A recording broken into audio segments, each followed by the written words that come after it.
Orange Zone, sponsored by Apex Entertainment.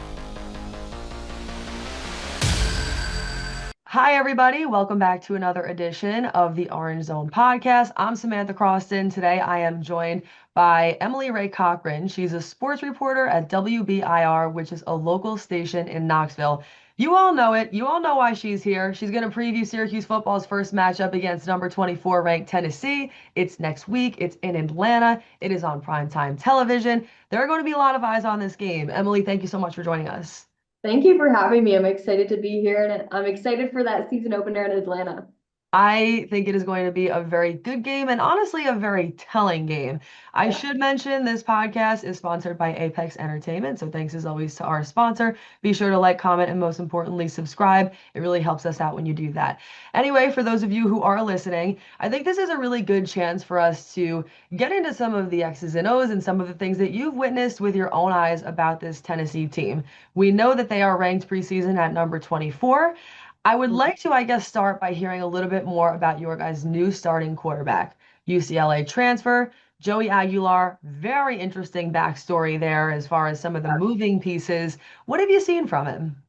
Yeah, so Joey has an interesting background, kind of like you were talking about. Started off in JUCO and then spent a few years at App State. And then interestingly enough, you say UCLA transfer. He didn't even play a down of football at UCLA. So it's interesting the way Tennessee and UCLA kind of swapped quarterbacks in the offseason. They got Nico Yamaleava from us after all of the shenanigans happened this spring. And then we got in Joey Aguilar from UCLA. So it was kind of a bit of a swap, which was interesting. And yeah, so we have only had a few months to really digest the way he plays football and how he operates an offense.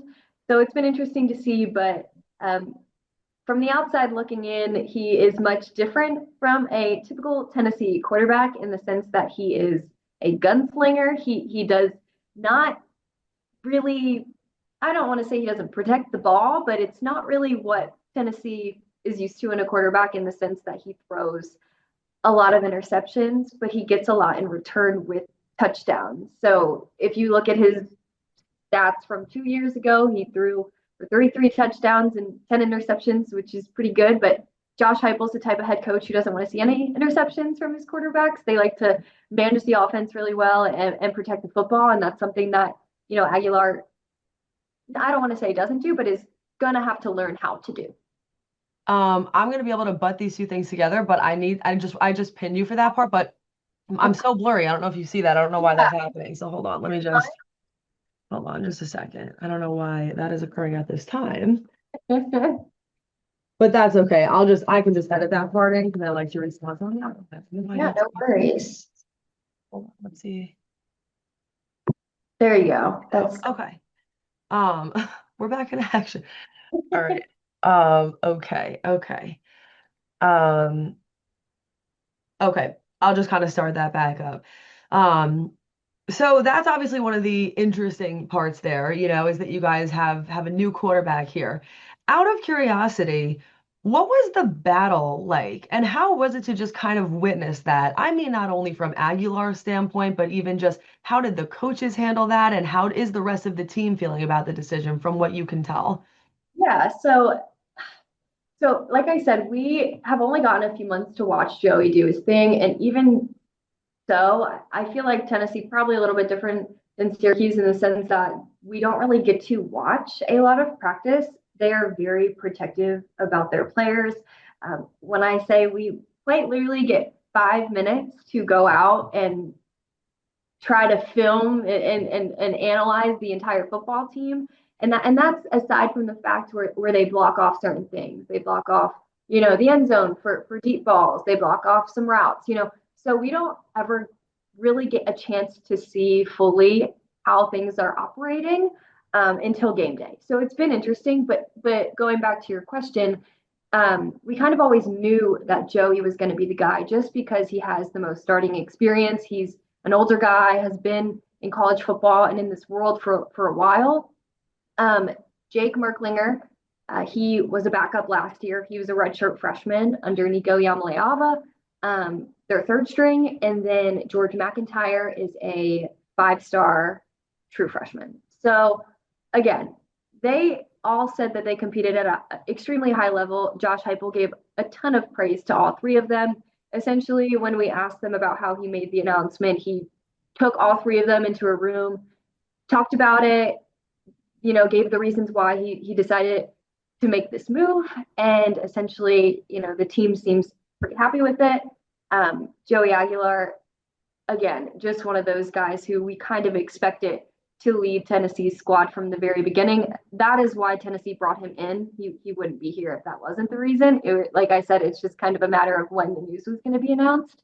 And I think, as I mentioned before, he's just a different type of quarterback than Tennessee's used to. So him really taking the time during fall camp and in those scrimmages to prove himself that he can kind of adapt his game to the way Tennessee plays was a big part in the decision of Josh Heupel making the move for him to be QB1.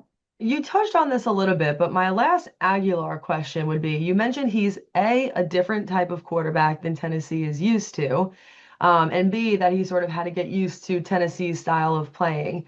What would you say is the style of quarterback that Tennessee is used to, and how is Aguilar different from that? Well, Tennessee's very protective of the ball. Like I said, Josh Heupel, they don't want any interceptions. They run the ball a lot, short slants. They run a very fast offense to the point where some teams who wouldn't be used to that would not be able to get like lined up in time. So they have a very strategic system that works for them. It's very fast paced, very go, go, go. And Joey is one of those guys who likes to throw the ball. He likes to take chances. Risk comes with reward. And that doesn't always work in a fast-paced offense when you have to get set up and ready to go. So I think him trying to learn what Tennessee has done in the past is important.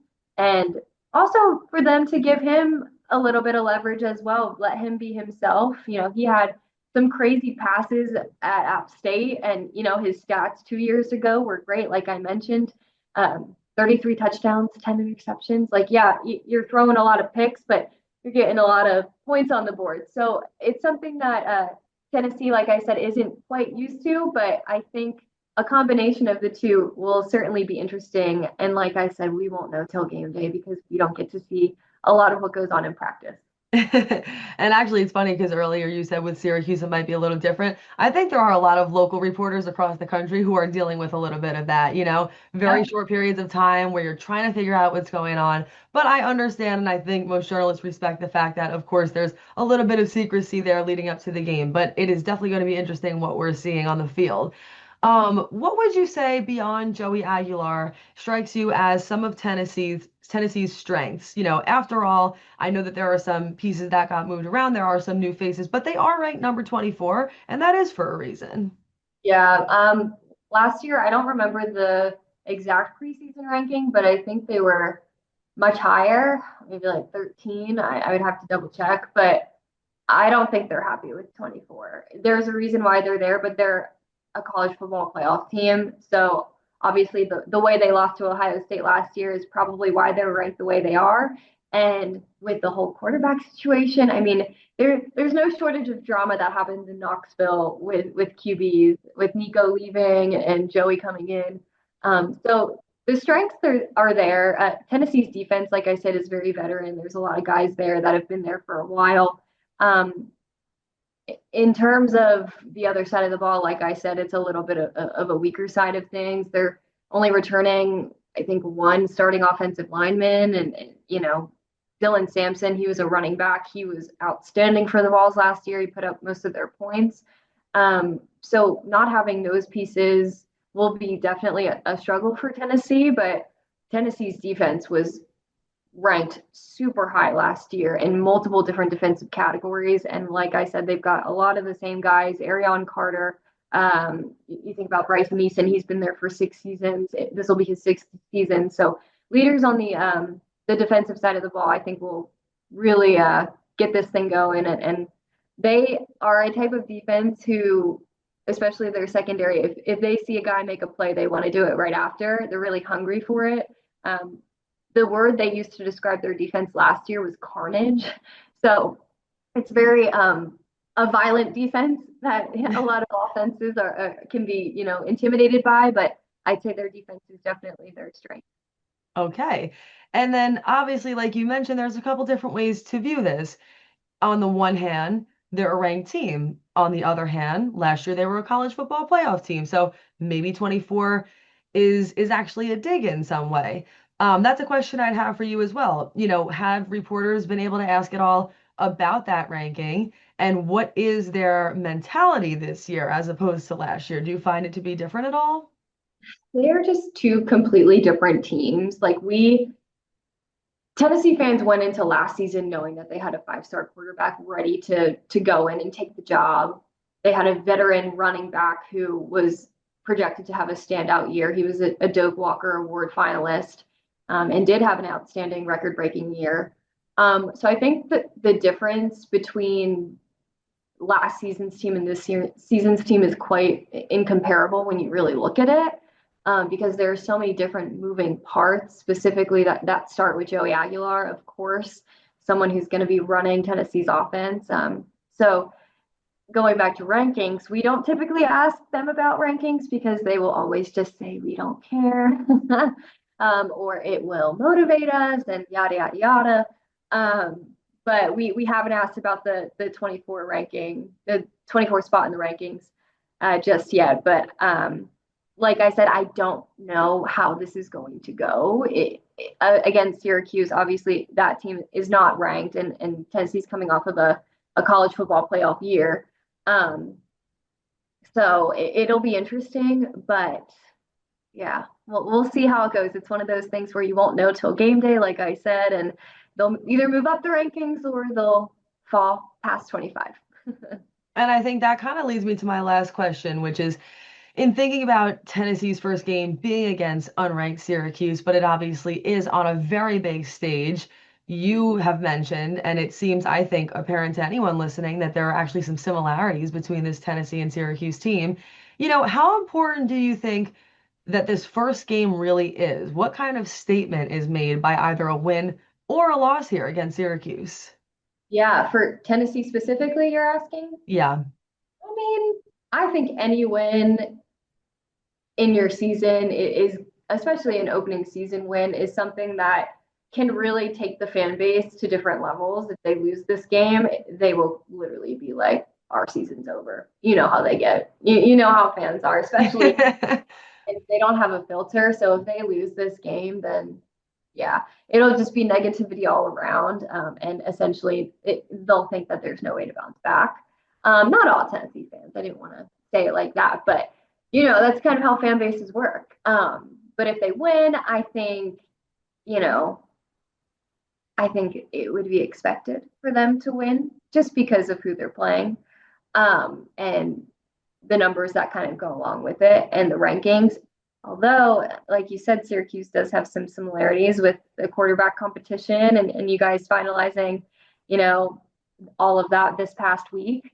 So it's definitely interesting there. But I think Tennessee fans are going into this one expecting a win. And if they don't get it, then, there will be something to say about it.